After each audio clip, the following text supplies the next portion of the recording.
نقص دی اشغال دی اوس هم د چا د امریکایانو ملا یعقوب وایي په یو لیش خاوره سر ورکو خو چاته یې نه پرېږدو دا چې تلونیوز سره یې تازه مرکه کې څه ویلي جزئیات همدلته وګورئ او چینل سبسکرایب کړئ.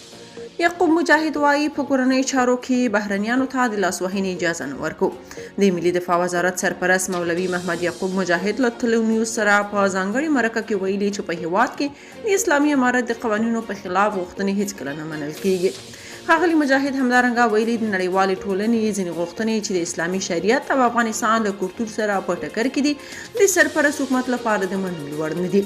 د ښاغلي مجاهد په باور د ټولګټونه حکومت جوړېدل د نجونو زده کړې او د بیان ازادي د افغانستان کورني مسایل دي او نړۍ باید په دې مسایلو کې لاسوهنه ونه کړي. دفاع وزارت سرپرست محمد یعقوب مجاهد تلونیوز ته وویل په داخلي مسایلو کې موږ خارجیانو ته دخل نه ورکوو.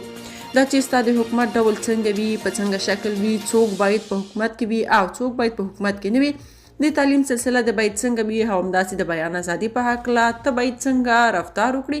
په مجموع کې زما پالیسي له وخت څخه دا پاتې شوې ده. باید افغان په خپله په دې هکله تصمیم ونیسي. هغه ویلي موږ د هېواد په یو لیش خاوره سر ورکوو خو چاته یې نه پرېږدو. ښاغلی مجاهد د امریکا د متحده ایالاتونو پالیسۍ ته په نغوتې سره وایي دم ګړی دغه هېواد له اسلامي امارت سره د ملګرتیا نه بلکې د دښمنۍ پر مسیر روان دی. نوموړي له امریکا هم غواړي چې د افغانستان په کورنۍ مسایلو کې لاسوهنې څخه ډډه وکړي. دفاع وزارت سرپرست څرګنده کړه موږ له امریکا څخه دا غواړو چې افغانستان یو مستقل او آزاد هېواد ده. باید په فرهنګي برخه کې هم خپل ازادي ولري، په سیاسي اقتصادي برخو کې هم ازادي ولري. دوی باید دا هڅه ونه کړي چې تر څو خپل کنټرول لاندې وساتي یا خپلې موخې پرې تطبیق کړي. هغه وویل بدبختانه د افغانستان فضا اوس هم د امریکا تر اشغال لاندې ده. محمد یعقوب مجاهد همداراز له ایران سره پر سرحدي او د ډیورنډ کرښې په اوږدو کې له پاکستان سره د نښتو په تړاو وایي سرپرست حکومت د نړۍ له هېڅ هېواد او په ځانګړې توګه له ګاونډیو هېوادونو سره د جګړې یا شخړې پلوي نه دی.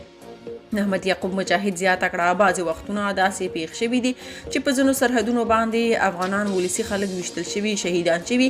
دا له پاکستان سره هم پیښ شوي او له ایران سره هم پیښ شوي دي. له نورو هېوادونو سره هم دا پیښ شوي. هلته زموږ د امنیتي ځواکونو او د دوی ترمنځ په دې باندې شخړه راغلې ده. د دفاع وزارت سرپرست زیاتوي سرپرست حکومت د نړۍ د ټولو هېوادونو په ځانګړې توګه له ګاونډیو سره د ښو اړیکو غوښتونکی دی. مجاهد یو ځل بیا ډاډ ورکوي چې هېڅکله به هم دې ته اجازه ورنه کړي چې افغان خاوره د نړۍ د نورو هېوادونو په ځانګړې توګه د ګاونډیانو په ضد وکارول شي. که تاسو په دې اړه څه نظر لرئ په کومنټ کې شریک او چینل سبسکرایب کړئ.